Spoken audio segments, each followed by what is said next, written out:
हाँ जी।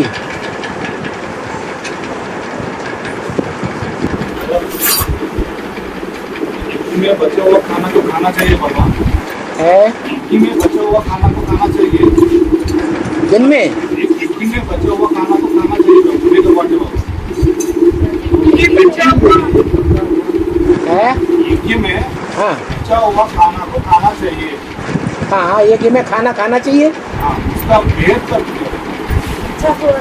बचा हुआ। बचा हुआ खाना। हाँ,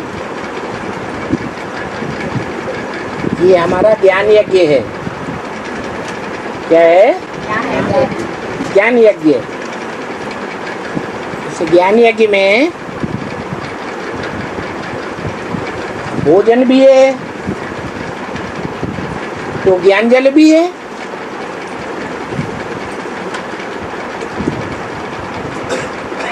अब जो भोजन बनता है वो भोजन एक तैयार करता है। जैसे वो पेट का भोजन है तो पेट का भोजन एक किसान तैयार करता है कि अनेक मिलकर के तैयार करते हैं? अनेक मिलकर के तैयार करते हैं। इसको अनाज कहते हैं। वो अनाज है स्थूल पेट का भोजन। और ये जो योग बल है ये कौन सा भोजन है? बुद्धि रूपी पेट का भोजन। तो एक तैयार करेगा उससे काम चल जाएगा, या संगठित होकर के योग बल से वाइब्रेशन बनाएंगे, उससे प्रकृति के 5 तत्व सतो प्रधान बनेंगे। है? हाँ जी। तो कभी अंदर में ये बात नहीं आना चाहिए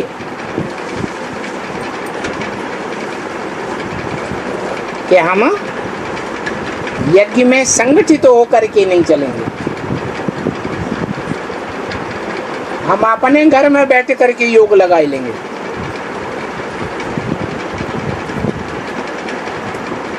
जो संगठित होकर के योग रूपी खुराक तैयार करेंगे और उस योग रूपी खुराक से खुशी आती है या दुख आता है? तो जो खुशी आती है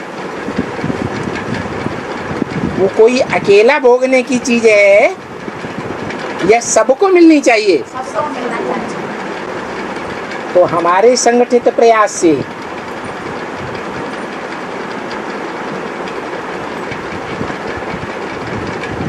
वो याद के बल की शक्ति पैदा होती है।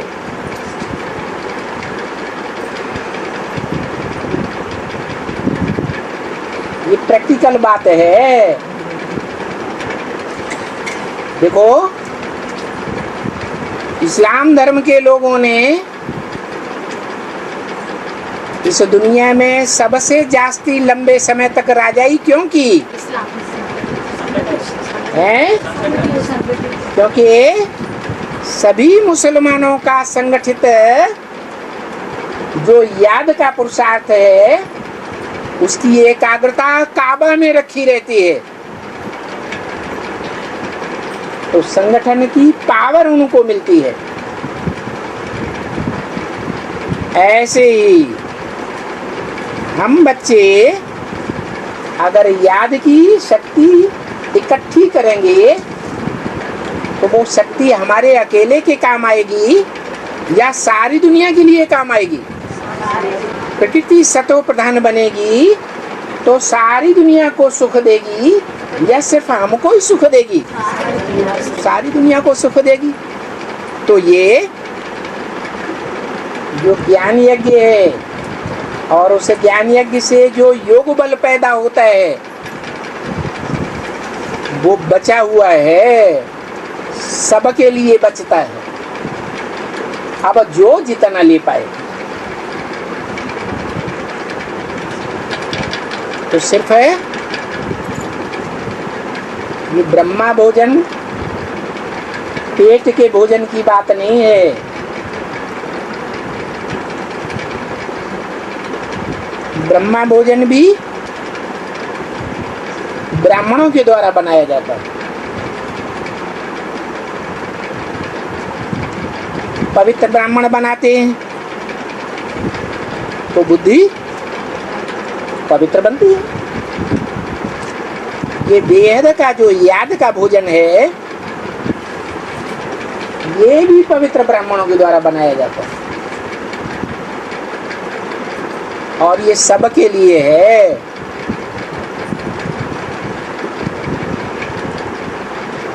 हम उस संगठन की शक्ति को जितना खींच पाते हैं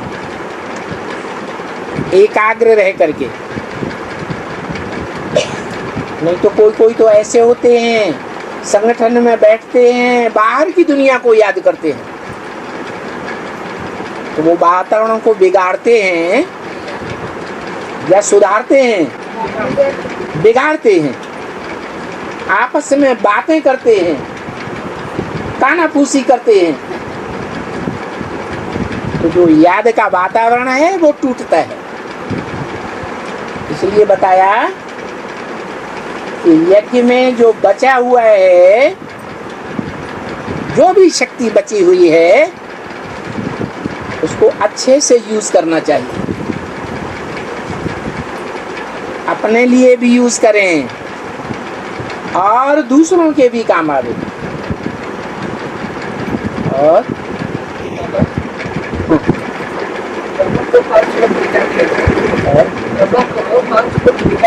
5 मुख दिखाते हैं ब्रह्मा को।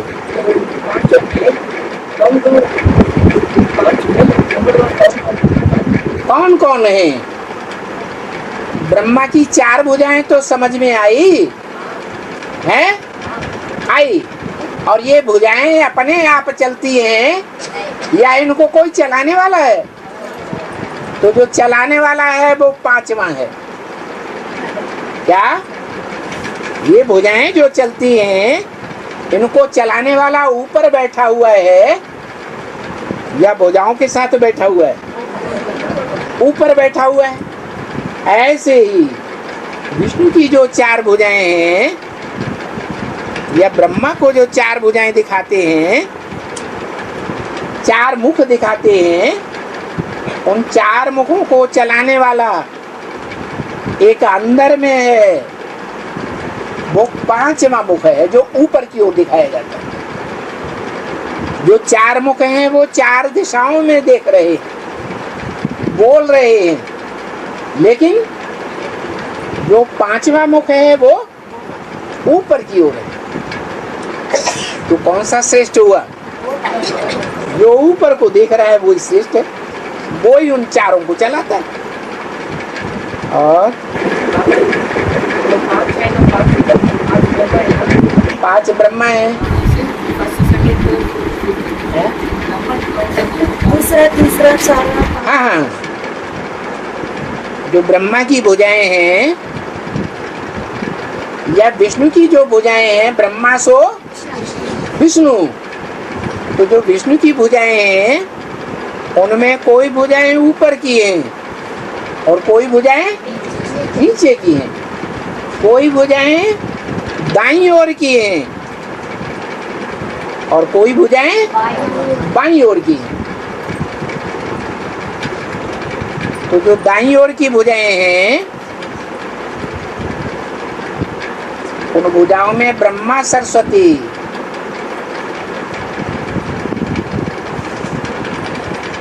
ऊपर की भुजा में क्या दिखाते हैं? स्वदर्शन चक्र दिखाते हैं। वो स्वदर्शन चक्र पहले पहले किसने घुमाया? ओम राधे माँ ने घुमाया। और सुदर्शन चक्र की मुख्य पॉइंट निकाली जो सबके काम आ रही है।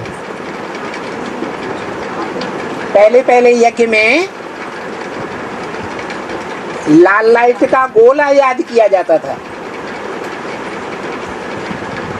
मम्मा ने पॉइंट निकाला कि जब आत्माएं ज्योति बिंदु हैं तो आत्माओं का बाप भी ज्योति बिंदु होना चाहिए।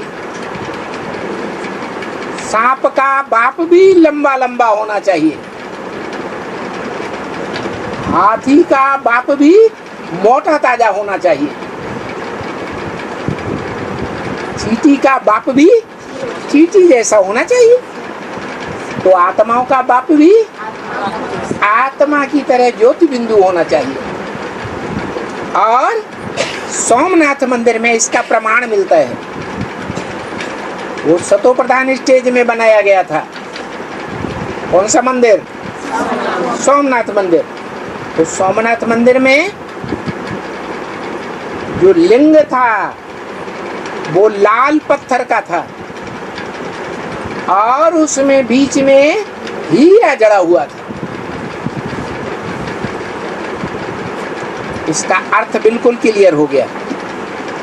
हीरा किसकी यादगार है? शिव की यादगार है। और जो पत्थर का लिंग बना हुआ है बड़ा, वो उसकी यादगार है जो पत्थर बुद्धि बनता है कलयुग के अंत में आकर के। उस सतयुग में उसकी यादगार द्वापर की आदि में पूजी जाती है स्वर्णलिंग। बाद में रजत लिंग बने, फिर बाद में ताम्रलिंग बने और अंत में पत्थर लोहे के लिंग बनने लगे। तो ये आत्मा की यादगार है। जिस आत्मा के शरीर में शिव ज्योति बिंदु प्रवेश करते हैं, इसलिए सिर्फ लिंग को याद नहीं करना है। क्या करना है? उस लिंग में ज्योति बिंदु बाप को याद करना। वो शिव के जो मंदिर हैं, उन मंदिरों में जो लिंग रखा हुआ है इसकी यादगार है, साकार की यादगार है। उस लिंग में भक्त जाकर के चंदन का बिंदु लगाते हैं। वो बिंदु किसकी यादगार है? शिव बाप की यादगार है। लिंग को शिवलिंग कहते हैं, शंकर लिंग नहीं कहते। क्या कहते हैं? शिवलिंग। माने शिव उसमें प्रवेश करके इंद्रियों को कंट्रोल करता है, शंकर नहीं कंट्रोल कर पाता। जब शिव आते हैं महाशिवरात्रि में, महान घोर अंधकार की रात्रि में, ऐसी घोर अंधकार की रात्रि, अज्ञान की रात्रि, जिसमें ब्रह्मा कुमार कुमारी भी अज्ञान में है, बाप को नहीं जानते। एडवांस में जो ब्रह्मा कुमार कहलाते हैं वो भी आज निश्चय बुद्धि बनते हैं और कल अनिश्चय बुद्धि बन जाते हैं, बाप को नहीं जानते। बाहर की दुनिया वाले तो बाप को जानते ही नहीं अज्ञान में। तो सारी दुनिया जब घोर अज्ञान अंधकार में फंस जाती है तब बाप आते। जो बोला है कि तुम बच्चे तमोप्रधान से सतोप्रधान बनने में 40 से 50 वर्ष लेते हो, तो कब से ये 40 वर्ष? जब से बाप का प्रत्यक्षता वर्ष हुआ।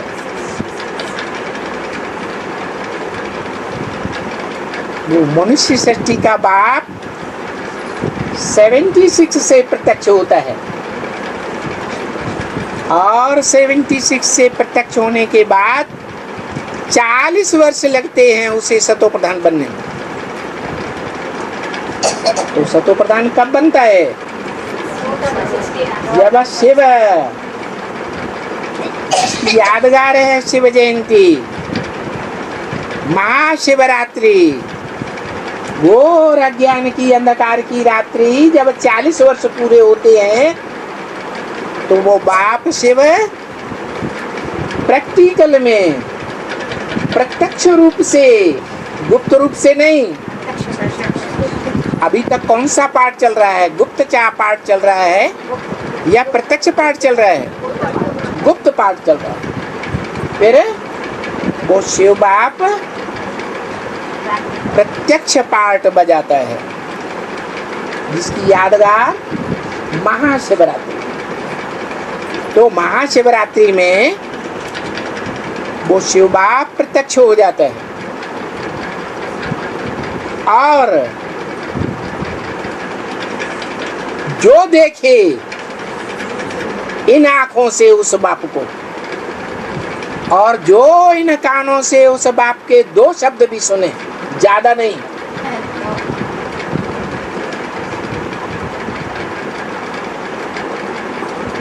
अभी तो ब्रह्मा के द्वारा कितना बोला गया, सुनने वालों ने कानों से सुना ना, ढेर बोला गया। और शंकर द्वारा भी थोड़ा बोला गया कि ढेर बोला गया। निश्चय पक्का होता है किसी को, है एवरलास्टिंग निश्चय पैदा हुआ किसी को? हुआ कि निश्चय अनिश्चय के डोले में डोलते रहते हैं सब? डोलते हैं या नहीं डोलते हैं? डोलते हैं। फिर क्या होगा? जो देखेगा, जो कानों से सुनेगा, उसकी बुद्धि में पक्का निश्चय बैठ जाएगा कि सारी दुनिया का बाप इस सृष्टि पर आ गया।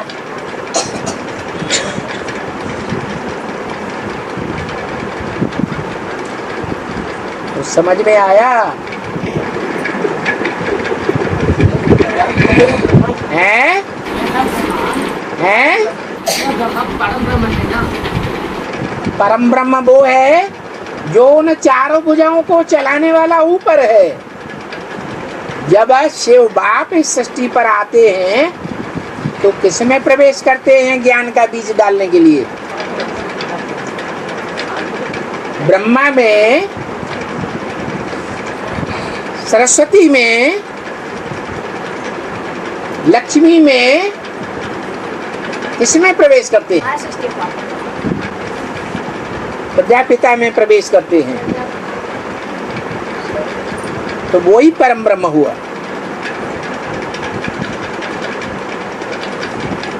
वो प्रजापिता वाली आत्मा जब सन 76 से शंकर के रूप में प्रत्यक्ष होती है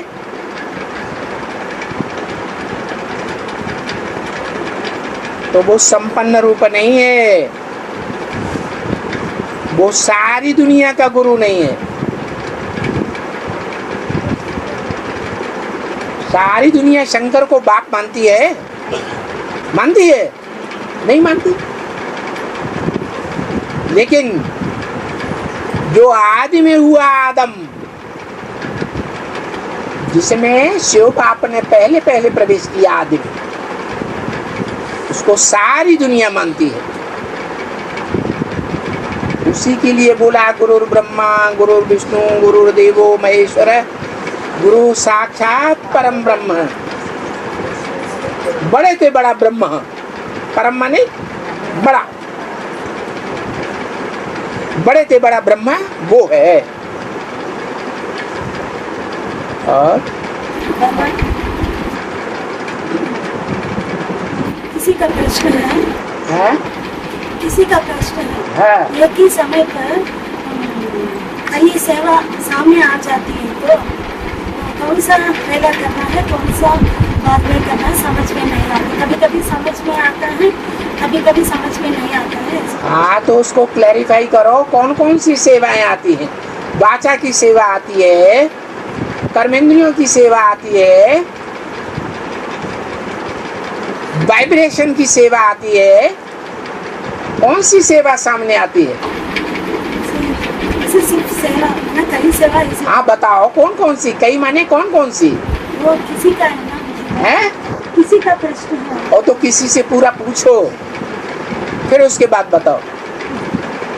बोला हाँ माता जी कोर्स के लिए आए थे, एक माता जी हाँ कोर्स के लिए आए थे। वो भक्ति माता गीता पर बहुत इंटरेस्ट है, हाँ उनका बेसिक कोर्स हो गया। हाँ फिर बार उनकी बुद्धि गीता की तरफ ही जा रही है। हाँ कोर्स में एडवांस कोर्स शुरू नहीं हुआ, हाँ बहुत बुद्धि गीता पर है, तो आगे चलकर एडवांस कोर्स देना है, नहीं तो बाद में देना कैसे। खुशी हुई थी, क्यों नहीं देना? हाँ। दे सकते हैं एडवांस कोर्स। अरे खुशी हुई है तो भी नहीं देना है? नहीं, गीता में इंटरेस्ट है, भगवत श्लोक में। और उनको खुशी हो रही है तो देना है ना। हाँ। माता च पिता समेव, ये श्लोक श्रीमद् भगवद गीता में है या दूसरे ग्रंथ में है बाबा? शास्त्रों में है,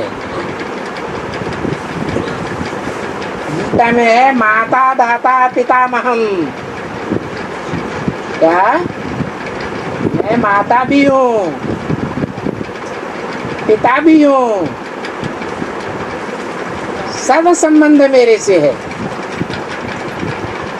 मैं सर्व संबंधी हूँ। मैं माने एक या दो, या जितने संबंध हैं उतने अलग अलग, एक। इसलिए संस्कृत में ये गायन है, त्वमेव माता, तुम माने तू, एक को कहा जाता है। तू ही मेरी माता है, तू ही मेरा पिता है, तो एक है। ऐसे नहीं कि ब्रह्मा दादा लेखराज के रूप में माता है और प्रजापिता के रूप में पिता है, नहीं। वो एक ही पिता है, एक ही हमारा टीचर है और एक ही हमारा सदगुरु है। सदगुरु साकार होता है या निराकार होता है? सदगुरु तो साकार होता है। सदगति करने वाला सदगुरु, सदगति जो है वो शरीर के साथ होगी या बिना शरीर के होगी? शरीर के साथ सदगति, नहीं तो गति। गति माने ऊपर जाना, दुर्गति माने नीचे जाना, और सदगति माने शरीर के साथ सुख प्राप्त कराने वाली गति, जिसमें कोई भी प्रकार का दुख न हो। तो वो सदगति भगवान बाप के द्वारा इस मनुष्य सृष्टि की हर आत्मा को मिलती है। ऐसे नहीं सिर्फ देवताओं को मिलती है, हाँ देवताओं को अनेक जन्मों के लिए मिलती है, और हर आत्मा को कम से कम एक जन्म के लिए सदगति मिलती है। जैसे क्राइस्ट की आत्मा जीसस में प्रवेश करती है, तो जो प्रवेश करने वाली आत्मा है वो पावरफुल है या जीसस पावरफुल है? ज्यादा पावरफुल है। तो जीसस को सूली का दुख सहन करना पड़ता है। जो प्रवेश करने वाली आत्मा है वो तो फट से निकल के बाहर हो जाती है। वो दुख नहीं सहन कर सकती, पहले जन्म में उसको सुख ही महसूस करना है उस शरीर के द्वारा। तो एक जन्म के लिए हर आत्मा को शरीर के साथ सुख रूपी सदगति मिलती है। और ये सदगति देने वाला सदगुरु साकार में होना चाहिए। क्या? साकार में होना चाहिए। तो वो एक ही है, वो हमारी माता भी है। कैसे?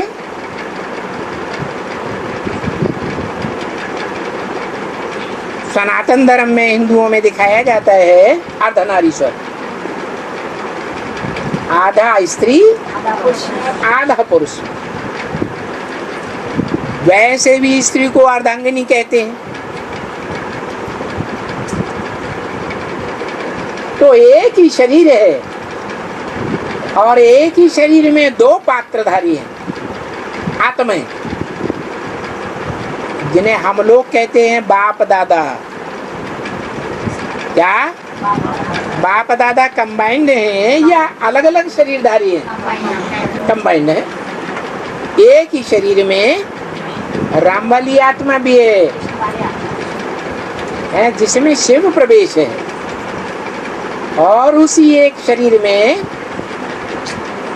माता के रूप में सहन शक्ति का आधार बनने वाली ब्रह्मा की आत्मा भी है। वो ब्रह्मा की आत्मा एडवांस ब्राह्मणों की दुनिया में अभी भी पालना कर रही है या नहीं कर रही है? हैं? कर रही है। माता के बगैर तो पालना हो ही नहीं सकती। तो वो माता भी है, पिता भी है, एक ही है। व्यक्तित्व एक है, पर्सनालिटी एक है, आत्माएं भले उसमें अलग अलग। हाँ,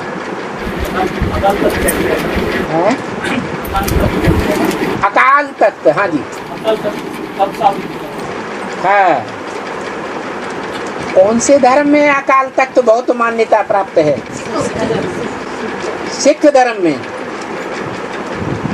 सिख धर्म की कौन सी आत्मा है?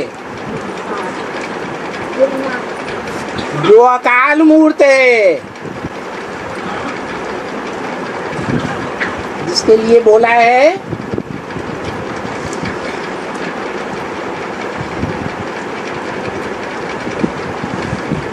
कि सत्य की नैया हिलेगी डुलेगी लेकिन डूबेगी नहीं। तो डूबने से नीचे जाती है या ऊपर आती है? नीचे जाती है। वो ऐसी नैया है कि डूब नहीं सकती। वो आत्मा रूपी नैया है, डूबने वाली नहीं है। इसका पार्ट है, जिसके लिए सिख लोग कहते हैं राज करेगा खालसा, सारी दुनिया के ऊपर राज करेगा।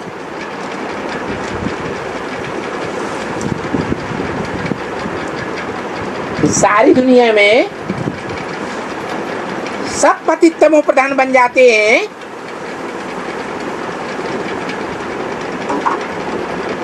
एक को छोड़ करके। कि कोई रह जाता है?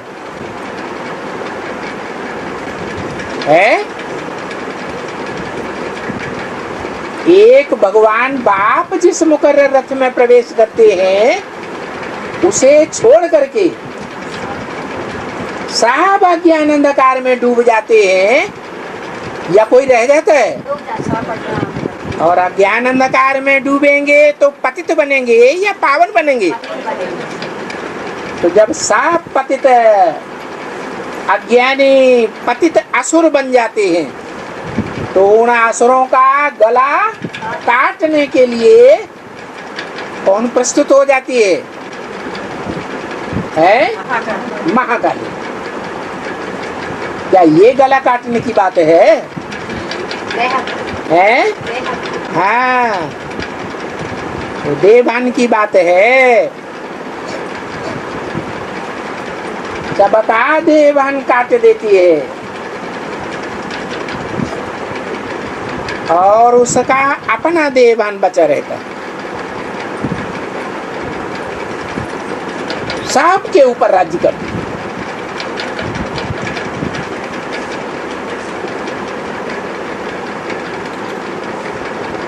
वो अकाल तख्त है।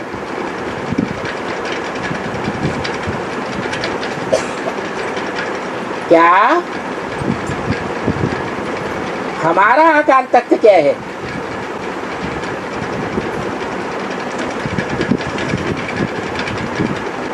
हम आत्माओं का अकाल तख्त भ्रकुटी के मध्य में है। कहाँ है?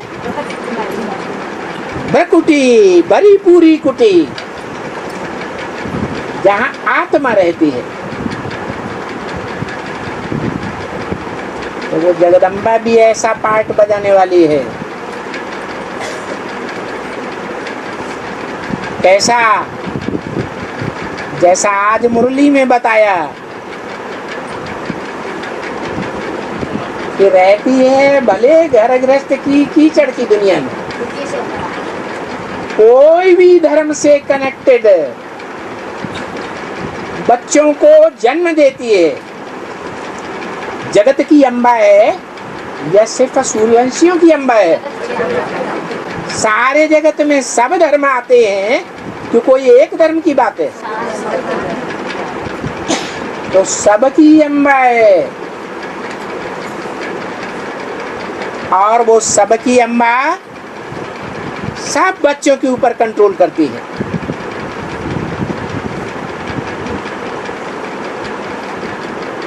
सबको काल खाता है, उसको कोई काल नहीं खाता। अकाल तख्त है। क्यों? इसलिए कि घर गृहस्थ के कीचड़ में रहते हुए भी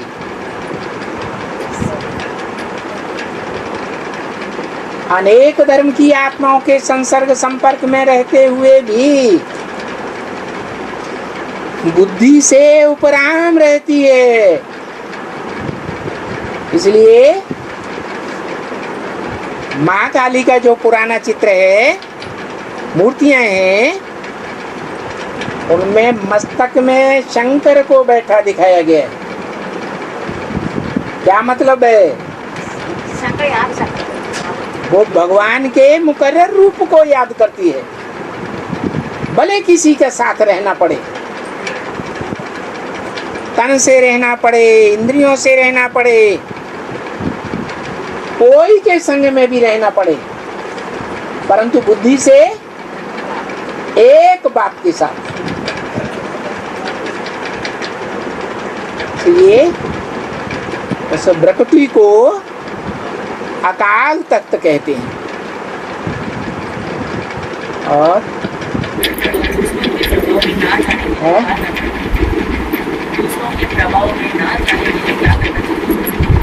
भूत प्रेतों के प्रभाव में न जाएं, दूसरों के प्रभाव में न जाएं, इसके लिए क्या करना है? एक बाप की बात माननी है, कोई की बात नहीं सुननी है। क्या दूसरों की सुनते हैं तभी तो प्रभावित होते हैं। तो एक बाप से प्रभावित होना है। प्रभावित माने प्रजा।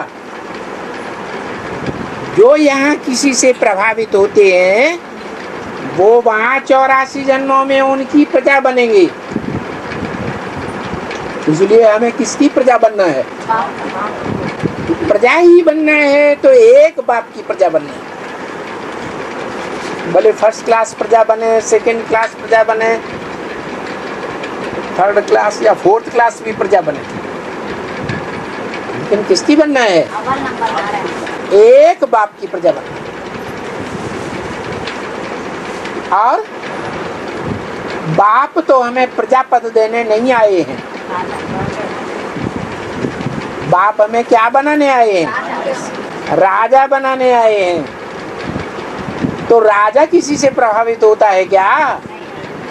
अपनी प्रजा के अंदर नहीं। तो राजा बनने वालों की ये निशानी है क्या? राजा वो बनेंगे जो एक बाप की सीमत पर चलेंगे, कोई कीमत पर नहीं चलना है। मुरली में तो यहाँ तक बोल दिया, लौकिक संबंधियों से न कुछ पूछना है और न उनकी मत पर चलना है। अगर उनसे पूछ पूछ के चलेंगे या उनकी मत पर चल पड़ेंगे तो 84 जन्मों में से कोई न कोई जन्म में उनकी प्रजा बनना पड़ेगा, क्योंकि प्रभावित हो गए। और भगवान को जितना बुलाया है उतना और किसी को नहीं बुलाया है। भगवान तो अभोक्ता है, भगवान तो अभोक्ता है, उसको भी बुलाना कैसे होगा? भगवान किसको कहा जाता है? अरे बताओ जल्दी।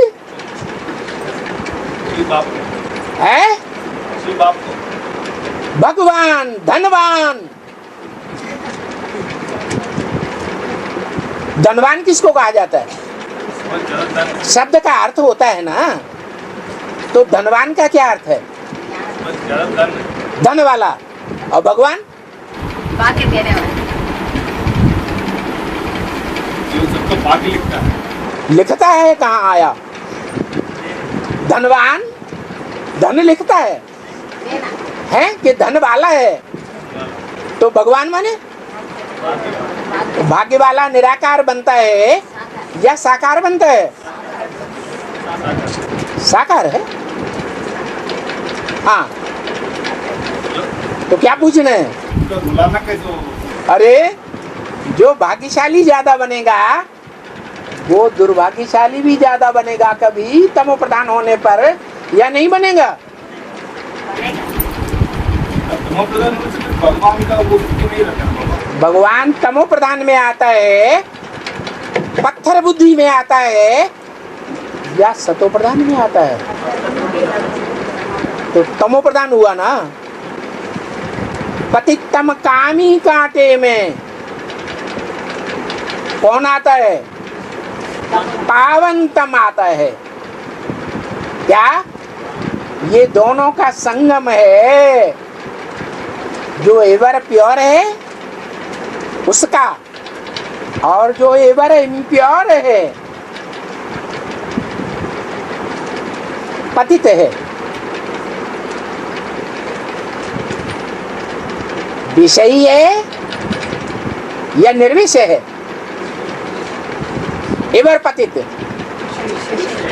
विषयी है। और विष किसको कहा जाता है? हैं? पवित्र को विष कहा जाता है। विष विष कहा जाता है पराई स्त्री या परपुरुष के भोग को विष कहा जाता है। तो सबसे जास्ती वो विष इस दुनिया में कौन सी आत्मा पीती है? इस्लाम धर्म। हम एक आत्मा की बात कर रहे हैं, शंकर वाली आत्मा पीती है। भगवान के लिए गाया हुआ है 16,000 गोपियां। कहते हैं 16,000 पत्नियां थी। तो 16,000 जो पत्नियां हैं वो 84 जन्मों में अनेक देवताओं की पत्नियां हैं, देवात्माओं की पत्नियां बनती हैं, या एक भगवान की बनती हैं? अनेकों की पत्नियां हैं ना। अनेकों की जन्म जन्मांतर की पत्नियां वो है ना। अरे औरों की पत्नियां हैं या जो सृष्टि पर सदा कायम शिव बाप है, शिव बाबा, उसकी पत्नियां बनती हैं, अनेकों की हैं। तो उन अनेकों की पत्नियों को इस संगम युग में पति से पावन बनाने के लिए अपनी पत्नी बनाए। संग का रंग लगता है या नहीं लगता है? तो विषपाई हुआ या नहीं हुआ? और दुनिया का सबसे बड़ा विषपाई हुआ या नंबरवार हुआ है? सबसे बड़ा हुआ। इसीलिए कहा। नहीं समझ में आया अभी तक? हाँ। और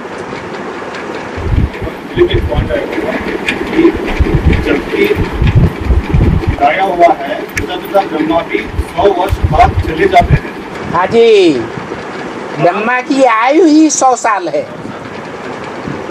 100 साल में जो पतित ब्रह्मा है वो खत्म हो जाता है। पतित ब्रह्मा खत्म होगा, मान लो सन 76 में, 36 में 60 साल, 76 में 100 साल। तो जो पहला ब्रह्मा है परम ब्रह्म, वो 76 में नरक की दुनिया में, पतित दुनिया में ब्रह्मा की आयु खत्म हो जाती है। तो कहाँ जन्म लेगा? उसके लिए अमरलोक शुरू हो जाता है। माना वो अनिश्चय बुद्धि मौत नहीं मर सकता। उसके लिए संगम युग में सदा काल के लिए, माने 2500 वर्ष जब तक पूरे हों तब तक वो मरने वाला है या अमर हो गया? मन बुद्धि से, शरीर से नहीं। पहले आत्मा अमर बनेगी या शरीर अमर बनेगा? आत्मा अमर बनती है। तो ब्रह्मा 100 साल की आयु में जो पहला ब्रह्म है परम ब्रह्म, वो खत्म हो गया।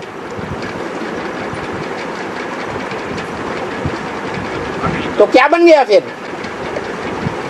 वो आत्मा जो पतित संकल्प करने वाली थी, विकारी संकल्प करने वाली थी, वो मनन चिंतन मंथन के श्रेष्ठ संकल्पों में आ जाती है ज्ञान के कारण, या अज्ञान में अज्ञानी संकल्प करती है।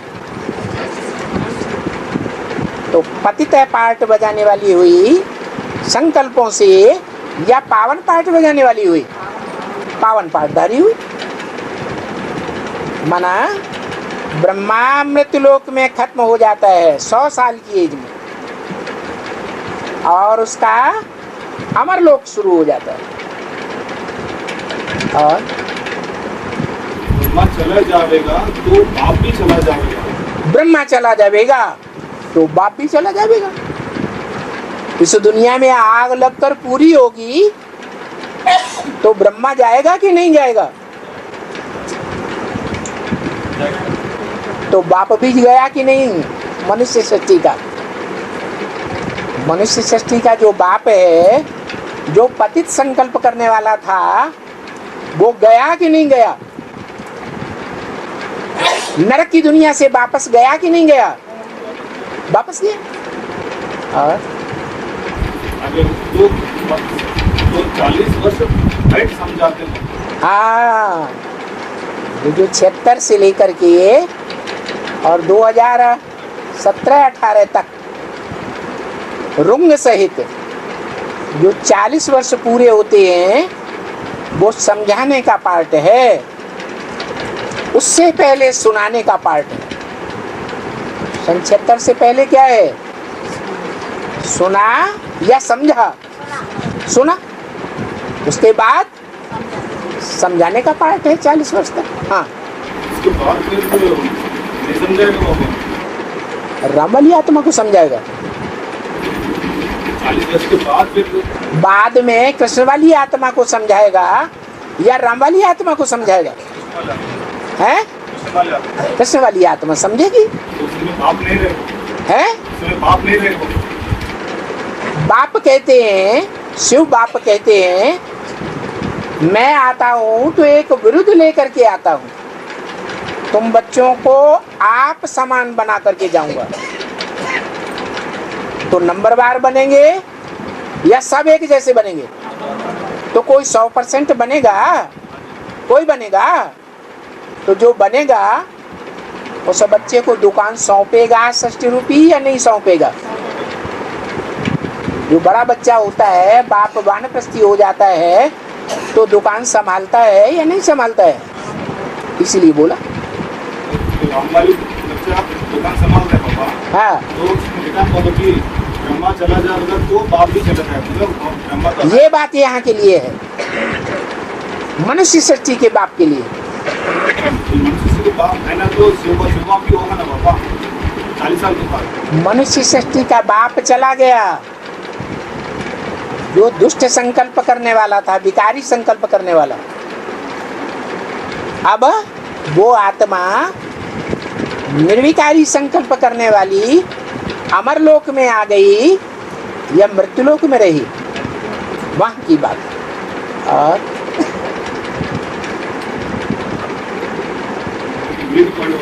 कहते हैं हमको आई की रमत योगी।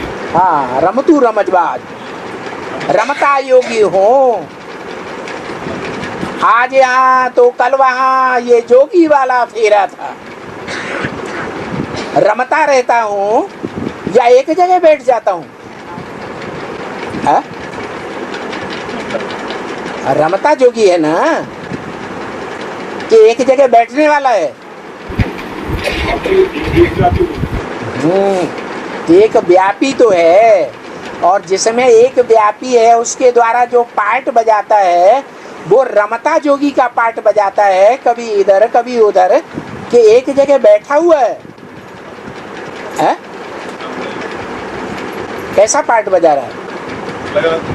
हाँ, लगातार रमण करने का रमता जोगी का पार्ट बजा रहा है। और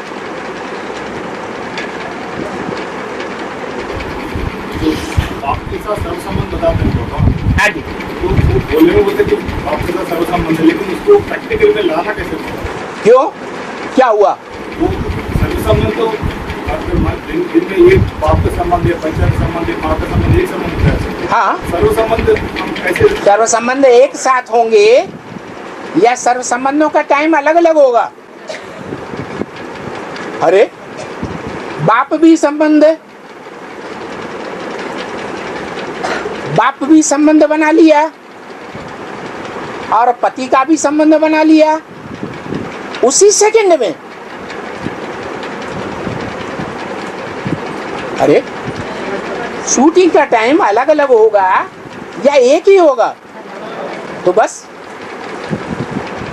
जब जैसी शूटिंग करेंगे उस शूटिंग के अनुसार 84 जन्मों में वैसी प्राप्ति हो जाएगी। और भगवान अहिंसा युद्ध कराया है, हिंसक नहीं। हाँ, दुनिया वालों के सामने यह बात कैसे साबित करना है? ऐसे साबित करना है कि शास्त्र में, गीता में या महाभारत में तो हिंसक युद्ध दिखाई दिया है, लेकिन वास्तव में भगवान ने विकारों का युद्ध कराया है। ये जो विकार हमारे अंदर हैं, शरीर में, आत्मा में, इन विकारों का युद्ध है। जो योद्धा होते हैं, सच्चे योद्धा होते हैं, कोई युद्ध के लिए ललकारता है तो भाग जाते हैं या युद्ध करने के लिए सन्नद्ध हो जाते हैं। तो ये भी घर गृहस्थ में विकारों का युद्ध है। क्या यहाँ भागने की बात नहीं है। बहुत सी बांधेली माताएं कहती हैं ये नहीं मानते।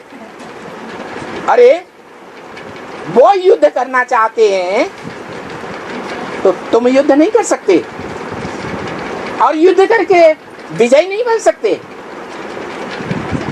माया से युद्ध करना कैसे होता है? कैसे होता है? बाप की याद में माया से युद्ध करना है तब विजयी बनेंगे, या देवभान में रह करके युद्ध करेंगे तो विजयी होंगे? तो बाप ने तो बता दिया। इसमें छोड़ छाड़ करके या डाइवोर्स दे करके भागने की क्या बात है, जो ब्रह्मा कुमारियां सिखाती हैं। बाप तो ये युद्ध करना नहीं सिखाते, भागने वाला। बाप खुद भी बड़े से बड़ा गृहस्थी है या छोटा गृहस्थी है, तो छोड़ छाड़ करके भागता है? जब बाप नहीं भागता तो बच्चों को भागना है, या याद में रह करके माया का युद्ध करना है? युद्ध करना है, भागने करने की बात नहीं।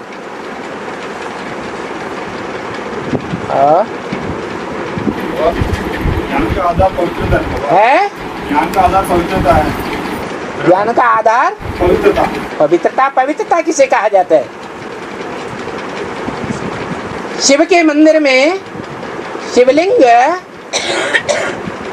स्त्री की जलाधारी में रखा हुआ है, पवित्र है या अपवित्र है? किस आधार पर पवित्र है? कीचड़ में तो रखा हुआ है, पवित्र कैसे है?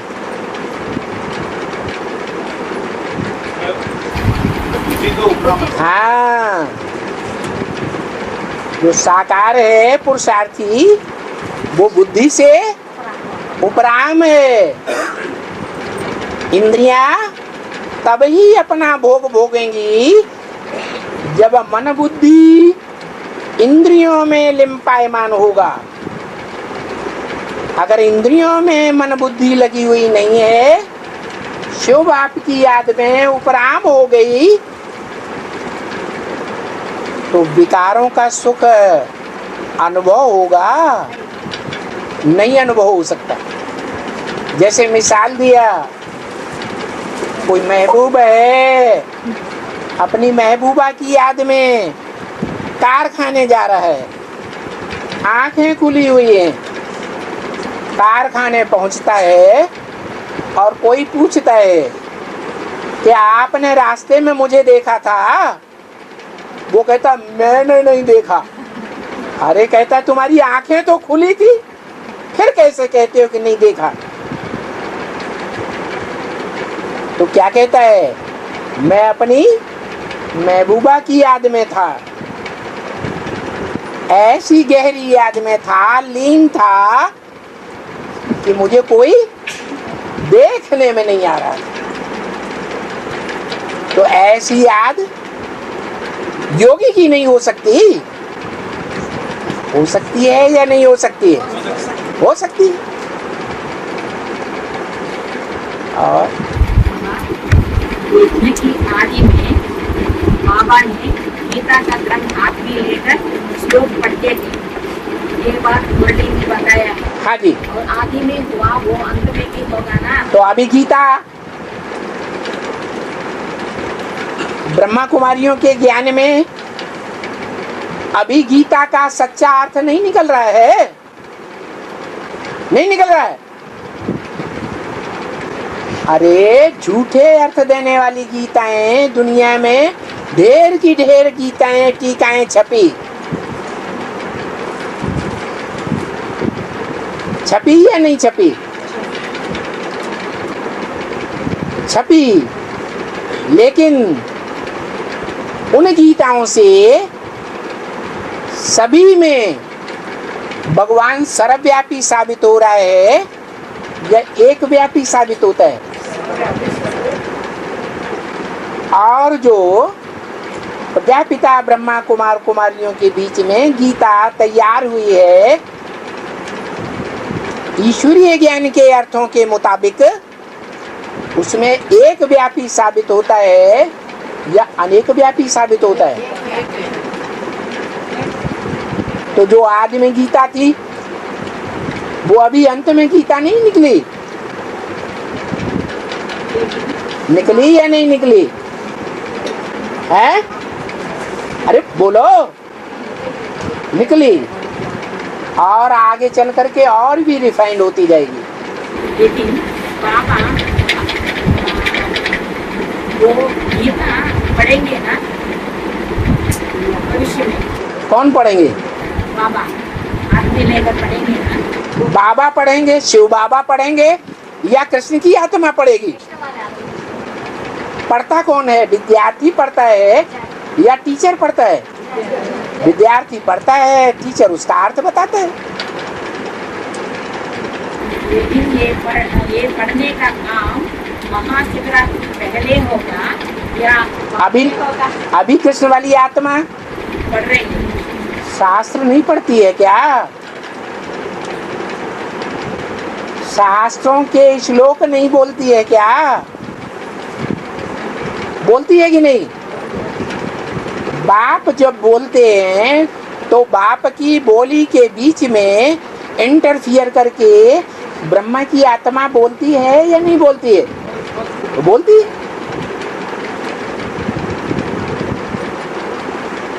शिव बाप थोड़े ही शास्त्रों को रिफर करते हैं। और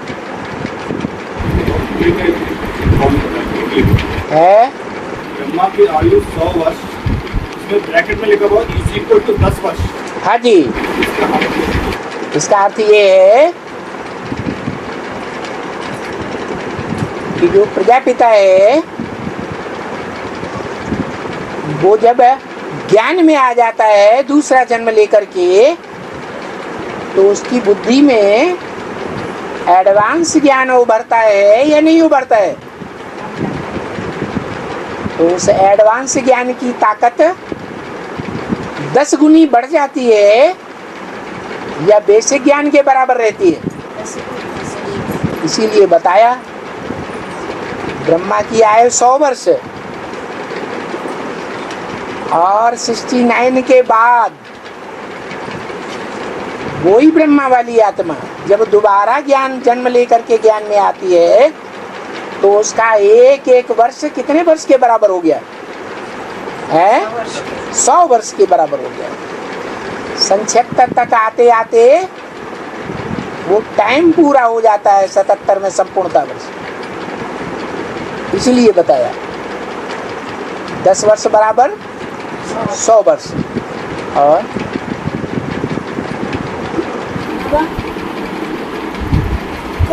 कोई भाई किसी भाई आते समय जब प्रश्न पूछा, रावण तो ज्ञानी है? रावण तो ज्ञानी है फिर धारणा नहीं है। रावण हाँ, रावण तो ज्ञानी है फिर धारणा नहीं है। अरे फिर उनको अज्ञानी नंबर हम कह सकते हैं क्या? ऐसे पूछा। जो प्रैक्टिकल जीवन में ज्ञान नहीं है तो रावण है, और प्रैक्टिकल में जब ज्ञान समाया जाता है जीवन में तो रावण है या विष्णु है? प्रैक्टिकल में ज्ञान रावण उठाता है या लक्ष्मी नारायण का कंबाइंड रूप विष्णु उठाता है? विष्णु उठाता है।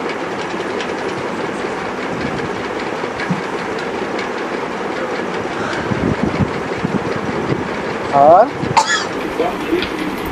यहाँ बाबा भी जानते हैं हमने यहाँ अपना शरीर रूपी मकान किराए पर दिया है। हाँ जी, रामान सर उनको और मकान लेना ही नहीं है। हाँ, कल्प यही मकान लेना पड़ता है। और फिर इसमें ब्रह्म बाबा का भी पार्ट है ना? तो अरे किस काम के लिए लिया है? आया राम गया राम धर्म पिताओं की तरह बोलो। धर्म पिताएं तो अपना धर्म स्थापन करते हैं, राज्य स्थापन, राजधानी स्थापन नहीं करते। और मैं क्या करके जाऊंगा? मैं तुम्हारी नई दुनिया की स्वर्ग की राजधानी स्थापन करके जाऊंगा। वो तो आते हैं और चले जाते हैं, परिवर्तन तो कोई होता ही नहीं। तो कौन से ब्रह्मा के लिए बोला? हाँ जी, मुकर्रर रथ के लिए यहाँ बोल रहे हैं। वो टेम्परेरी रथ है, जो आया राम गया राम, परिवर्तन हुआ, राम राज्य आया। यह सिर्फ मुख से बोलते रहे गांधी जी की तरह, राम राज्य लाऊंगा, राम राज्य आएगा। आया राम राज्य, और ही रावण राज्य हो गया है। रावण राज्य में हिंसा कर रहे हैं या नहीं कर रहे हैं? हाँ जी, नोटों की गड्डियां निकाल करके गवर्नमेंट में फेंकते हैं, रिश्वत देते हैं और उल्टे उल्टे काम कराते हैं या नहीं कराते हैं? तो रावण राज्य है या राम राज्य है? और ही रावण राज्य हो गया। उस रथ के लिए बाप ने नहीं कहा। बाप तो यहाँ मुकर्रर रथ की बात करते हैं। और